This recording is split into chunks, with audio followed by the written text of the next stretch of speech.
Sziasztok! A szokásos angol mondat után mindjárt folytatom magyarul. Hello everybody! If you'd like to hear my message in English, you can check out the timecode listed underneath the video and skip straight to it.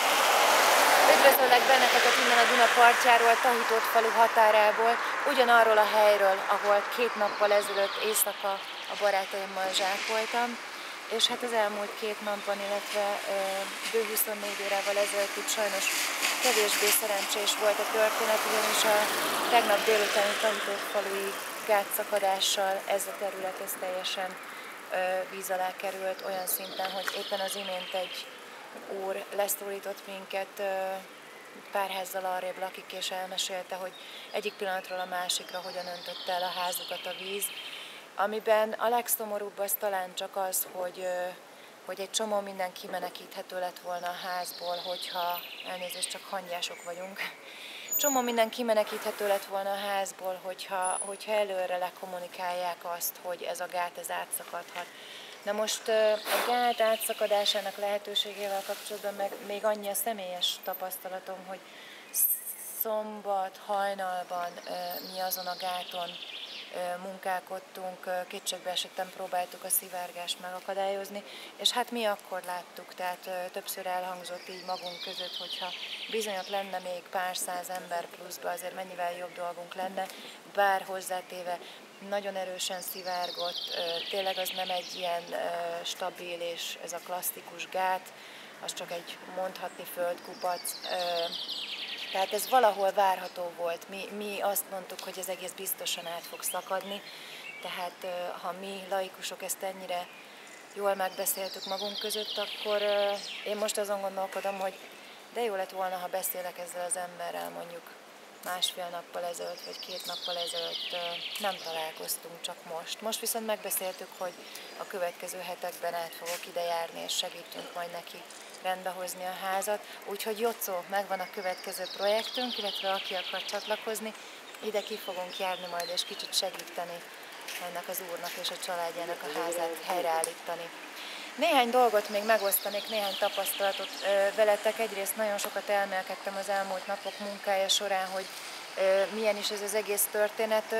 Nagyon furcsa, főleg amióta a 11-esen ugye nem nagyon lehet bejönni már, olyan kicsit így el vagyunk vágva a külvilágtól, és hát azért persze kommunikálunk a barátokkal helyenként, de többnyire azt tapasztaljuk, hogy azért az az információ, ami erről az egész történetről a külvilág felé, illetve hát a városokban élő emberek felé megy, az azért merőben más bír lenni attól, amit a valóság. De mondjuk mi is a valóság, és hogyan lehet tudni, hogy mi van és mi lesz akár 1 óra múlva. Ezen is érdekes elgondolkodni, vagy érdemes. Ugyanis én arra jöttem rá, hogy nem teljesen érthető, hogy ezt nem lehet tudni. Amikor azon gondolkodtam, hogy vajon a 11-es úton kijutok-e Szentendréig, akkor magamba mérlegeltem, hogy hát tényleg ki tudja ezt megmondani. Ki tudja megmondani 1 óra múlva, mivel mi lesz, amikor itt a csatornákból jön a víz, a Duna maga jön ki a medréből, közben leszakad egy hatalmas eső, tehát egyik percről a másikra annyival meg tud emelkedni itt az úton levő víz is akár, hogy én nem is várhatom senkitől, hogy ezt meg tudja nekem mondani.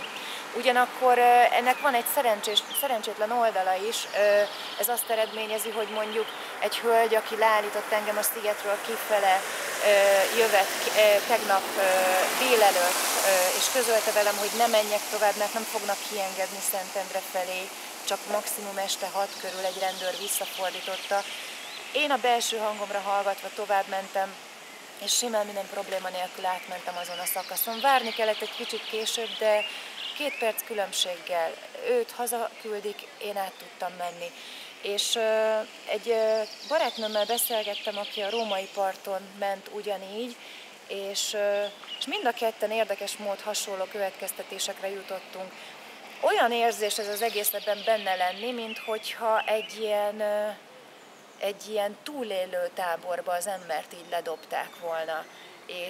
És semmit nem tudsz biztosan, de így fel kell találnod magad, és el kell igazodnod, és meg kell oldanod hirtelen előállt helyzeteket, és közben segíteni, és életben maradni. És ez nagyon érdekes, mert menet közben megéled ezt, hogy senki nem tudja neked megmondani, hogy mi lesz, és elkezd az élet ösztön benned, a belső hangod így élesedni. És ahogy az ösztöneidre hallgatva döntéseket hozol, azt veszed észre, hogy egészen jól tudod, hogy mi fog történni. Tehát egy pillanat, őket megvárjuk.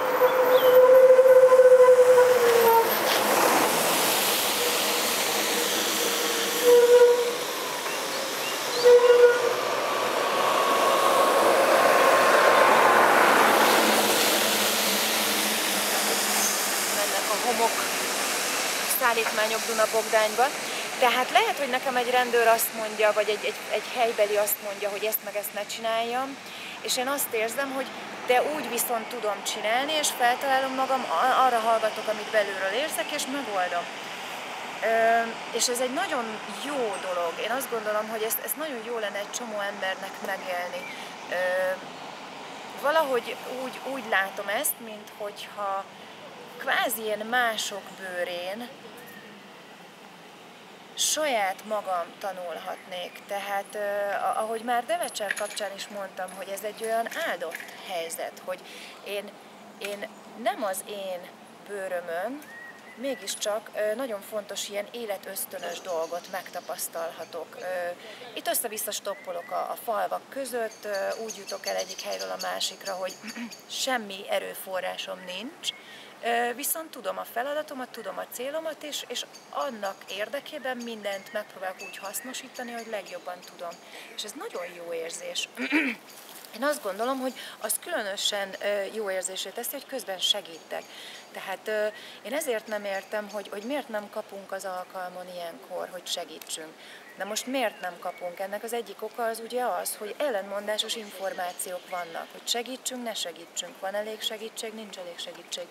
És itt is azt gondolom, hogy ti ugyanazt tapasztaljátok, mint mi, itt csak más dolgokkal kapcsolatban. Tehát mikor mi azon sakkozunk, hogy lezárják-e az utat, vagy nem, tovább mehetek, vagy nem, nektek ugyanez, menjek önkéntesen, vagy ne. Nektek azt mondják, hogy ne gyertek, mert van elég ember. A belső ösztönötök mit mond? Ha azt mondja, hogy segítenem kell, akkor biztos, hogy segítenetek kell. És itt nagyon kellett a segítség. Volt ez a regisztrációs probléma, aztán rájöttem, meg hallottam, hogy ennek is mi az oka, és annyira sajnálatos dolog, hogy van egy ilyen emberi viselkedésünk, ami meggátolja, hogy önkénteskedni tudjunk, hogy egész egyszerűen vannak katasztrófa turisták. Hogy az akadályozza meg, azért kell a 11-es utat lezárni, mert hogy a környéket védeni kell a katasztrófa turizmustól. És ti azért nem tudtok jönni segíteni, és azért kell regisztrálnotok, mert hogy valahogy ezt kontroll alatt kell tartani. Tehát ezt mi generáljuk, és ez borzalmas. Tehát ezen érdemes elgondolkodni, azt gondolom, amikor az ember úgy nekiindul, és a kamerájával elkezd fotózgatni, és kimegy ilyen helyekre, hogy egy gátszakadást megörökítsen. Szóval értitek. Még néhány dolog, ami eszembe jutott, az kicsit itt ugye egyesektől hallottam azt a kifogást is, hogy mennyire fáradtak, mennyire nem, vagy testileg mennyire adottak egy ilyen munkára. Na most én mindenkinek azt mondtam, hogy itt annyi feladat volt. Én 60 éves nénikkel dolgoztam együtt, úgy kellett nekik könyörögni, hogy tegyék le a lapátot. Itt 60 éves hölgy olyan tempóba lapátolta a homokot, mint a férfiak sem. És én ezért is jöttem vissza, mert azt érzem, hogy mindenkire szükség van, és főleg egy olyan erejű emberre, mint én, aztán abszolút, és sok barátom van, akik ilyen erősek, és hol vagytok? Azt mondták nekem sokan, hogy ilyen betegségük van, ilyen elfoglaltságuk van, most nem, majd akkor. Tehát itt annyi feladat volt, hogy például a zsákolásnál nagyon sok gyerek beállt zsákolni, mert mondjuk a zsák szájának az előkészítésében is segítkezhetett az, aki fáradtabb volt éppen. Tehát itt akinek bármilyen fizikai problémája van, az bejöhetett volna ide a környékre pusztán ilyen feladatokat elvégezni. Milyen jó lett volna például, hogyha helyenként, amikor mondjuk leállítják itt a forgalmat, mert probléma elhárítás vagy víz közelhárítás van, akkor mondjuk nem az van, hogy 1 órán át ott ülünk és várunk, hogy ez megoldódjon, hanem mondjuk a fáradtabb rendőr, vagy a fáradtabb katasztrófavédelmis, vagy a fáradtabb tűzoltó, vagy az 5 különböző egységből, akik itt együtt próbálnak összekoordinálni a munkájukat, valakiben felmerül az a gondolat, hogy logisztikailag megnézze, hogy a hegyen milyen kerülőút van, amerre elirányíthatja azokat az embereket, akik egyébként 1 órán át ott ülnek. És ez volt az, ami nagyon hiányzott, illetve továbbra is ez az, ami nagyon hiányzik, ugyanis túlságosan mindenki a saját körén belül gondolkodik. Egyrészt a saját falván belül gondoskodik, tehát itt leányfalu homokzsákjai ne menjenek Tahitott faluba vagy Dunabogdányra át, aminek van egy érthető oldala, van egy kevésbé érthető oldala.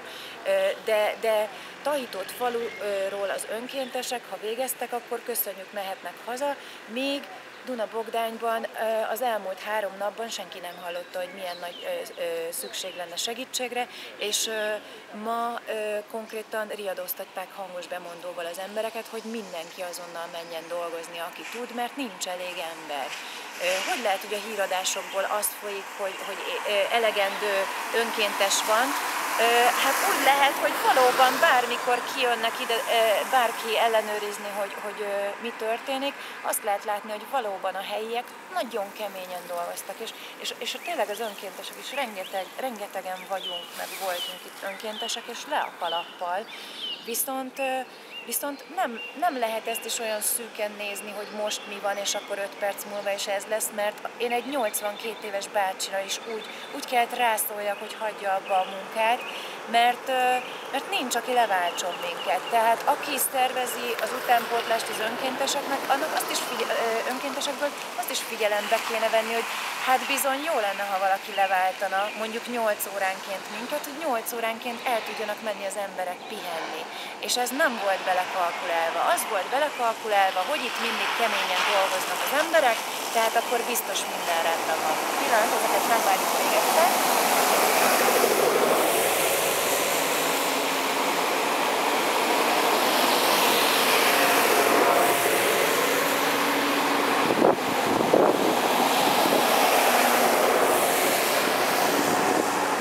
Szóval hatalmas élmény, tényleg a szó jó értelmében is olyan együttműködéseket, összekapcsolódásokat él meg az ember, hogy én rengeteget merítek belőle, ugyanakkor fizikailag, érzelmileg, lelkileg ez egy nagyon nehéz szembesülés is, aminek még most jön a java, mert ugye a hozzáállásunk az az, hogy tetőzik a Duna, jaj, de jó, megúsztuk, és valójában megfeledkezünk arról, hogy ez nagyon sokáig fog levonulni. Itt mi arra készülünk, hogy még egy hétig elég csúnya állapotok lesznek, és ne feledkezzünk meg arról, hogy utána fel kéne takarítani.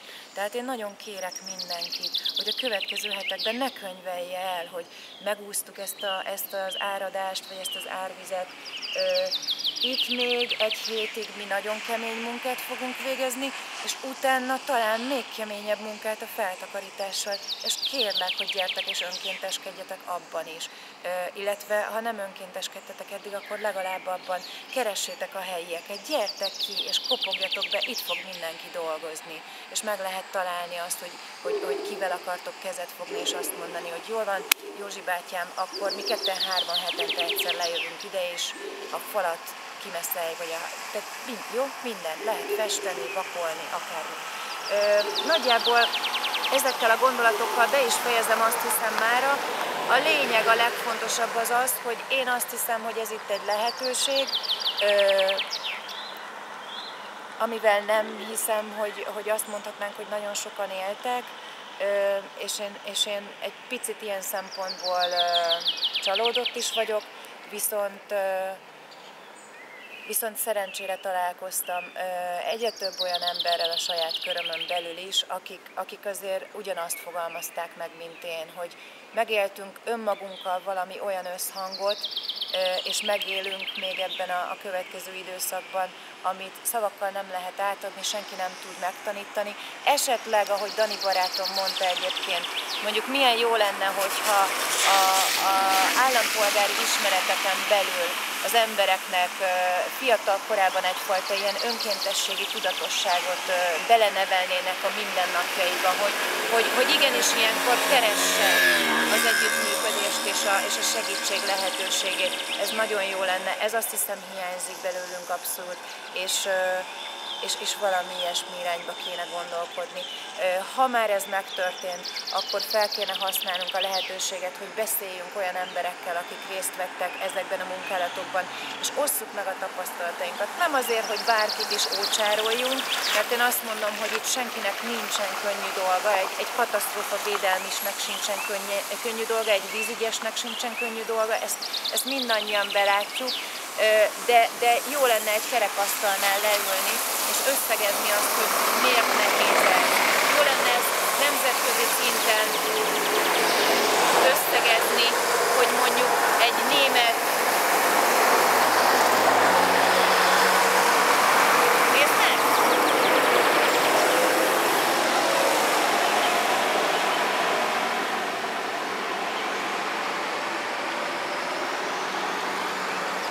mondjuk nemzetközi szinten összegezni, hogy egy német katasztrófavédelmi és egy osztrák katasztrófavédelmi és egy magyarhoz képest mit élt meg ennek az árvíznek a kapcsán, és hogyan lehet jobban összekoordinálni ezeket a mentési munkákat, mert én nem hiszem el, hogy amikor egy Duna árad, akkor a három ország különböző szakaszain nincsen annyi szántóföld, ahol a Dunát egy kicsit le lehet ereszteni, hogy ne a nagyvárosokat veszélyeztesse tényleg így. Mindenképpen veszteség van vele, de úgy talán egy picit kevesebb. És én azt gondolom, hogy egy picikét jobb rendszer szemlélettel, egy picikét több logisztikával, a tapasztalatok megosztásával és a tanulsági leszűrésével mindez sokkal jobb lehet, hogyha építően nézzük a történteket. Úgyhogy ennyit tudok így mára összegezni, illetve ennyit szerettem volna, és köszi, hogy meghallgattatok, és nagyon kíváncsi vagyok a véleményetekre. Ha ti segítettetek valahol, vagy egész egyszerűen csak otthonról, hogy láttátok ti, milyen információkat kaptatok, mi a jó, mi a rossz, mit tudunk csinálni, hogy ez olajozottabb legyen, akkor írjatok e-mailt a videó alatti e-mail címre, Facebookon, gyertek el az oldalunkra, látogassatok el, és beszélgessünk ezekről, kezdjünk el együttműködni, hogy jobb lehessen. Köszi a figyelmet, sziasztok! Hello everybody. I'm just going to give you a short recap of what happened here in the flood zone. The last 3 days we've been working pretty much everybody day and night. Tough work trying to prevent the Danube coming out of the bank, and unfortunately we didn't really succeed. In certain ways we did, but we have 5 dams that broke, and as you can see the water, we were here a couple of days ago putting down these sandbags, and yesterday, over 24 hours ago, one of the dams nearby broke and it just flooded the gentleman's house and all the houses here in a matter of an instant. And the sad part about it is that we knew, we worked on the dam Saturday early morning, 2 o'clock in the morning, midnight, right around that time, we were trying to put down sandbags, and we wished that there were more people doing that work, because we found that with just a few hundred people we could have done a much better job. And we looked around and said there's no way that this was going to hold. Yet nobody came to this man to tell him that there is a potential that his house might be flooded because of the dam. Everybody kept saying everything's under control, everything's great, there are a lot of volunteers working, so we got the situation under control. Reality was a bit different. What I concluded in the last 3 days was that being in a situation like this is kind of like learning very important survival skills, because here it's really true that nobody can tell you for sure what will happen in the next hour, not even in the next 20 minutes. It's very hard to say where to go to help when help is needed everywhere. And sometimes the water is coming out from the sewer system, it's coming out from the riverbank, then there is a sudden rainfall. So for them to say for sure whether I can, go through this road that you can see, this is a main road going to Budapest, and it was essential to keep it open so we don't get cut off from, other volunteers, food supply, and any kind of help coming in on this road. But it was impossible to tell how clean they could keep it, because in a matter of 20 minutes the situation could be completely different. So I feel that in every situation like this, there's an opportunity to better coordinate. Give me just a minute.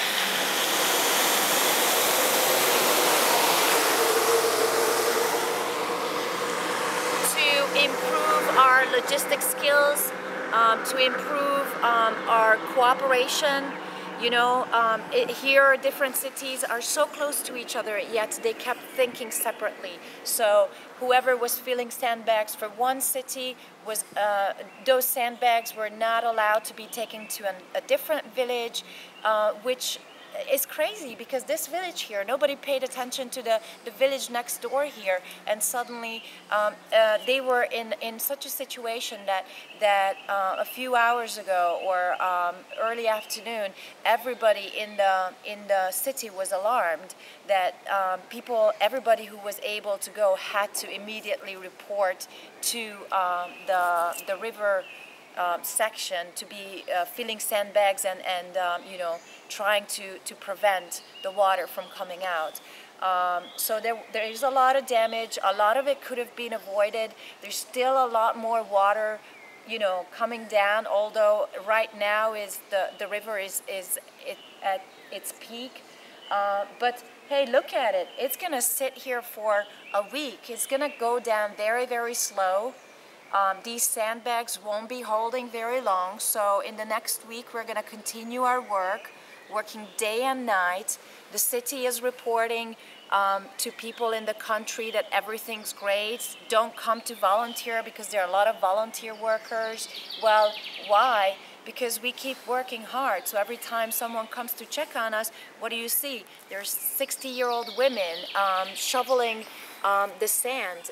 There was an 82-year-old man, and I was begging him to stop working. And what you see is these volunteers are great, but they're the same volunteers. They have been for 3 days, and we're just dying for somebody to come and take over the job from us so we can rest a little bit. And the problem is that they're not collecting people. They're not even accepting volunteers to report and come to work here. It would be so good to rotate people, 8-hour shifts, so everybody would get a chance to sleep, and then everybody who is volunteering here would always be at their greatest strength, enthusiastic and ready to work. That's not the situation here. Everybody is tired, and we still have a lot more work to do. Tomorrow is Monday. A lot of people will go back to their everyday life as if nothing has happened.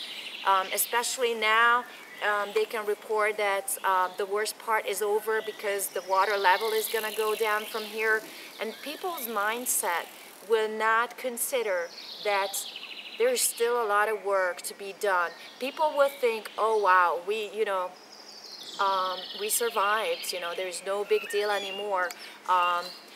This man, I told him I'm going to come to help and clean up his house, repaint it. I'm going to bring some friends, and I encourage my friends in Hungary to do the same, to come to the region, wherever they are close to the Danube, knock on the door and ask people what they can do to help, to connect, to rebuild, to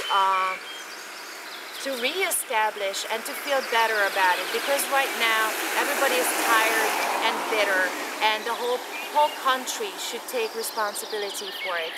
We should unite to clean it up. So that's my experience.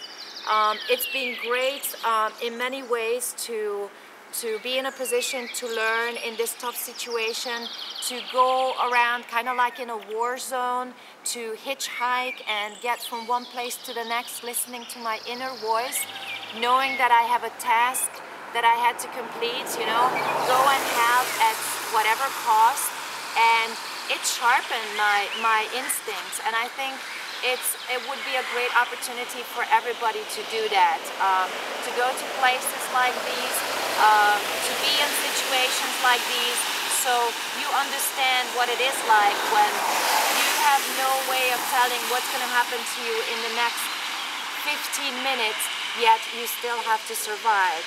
So you pick up whatever you have inside of it and you put it to use and you make the best of it. I wish you that feeling. I wish you to put yourself to the test.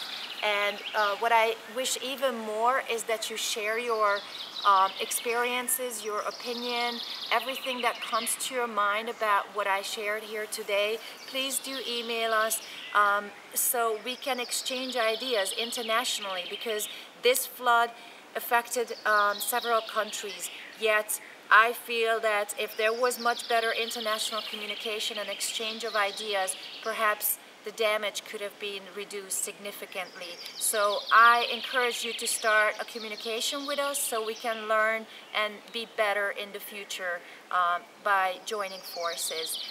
The email address is listed underneath the video, and also our Facebook site, where I'm still trying to start an international communication. So I count on you taking part. I count on you voicing your opinion. Thanks for checking in, and see you next time. Bye-bye.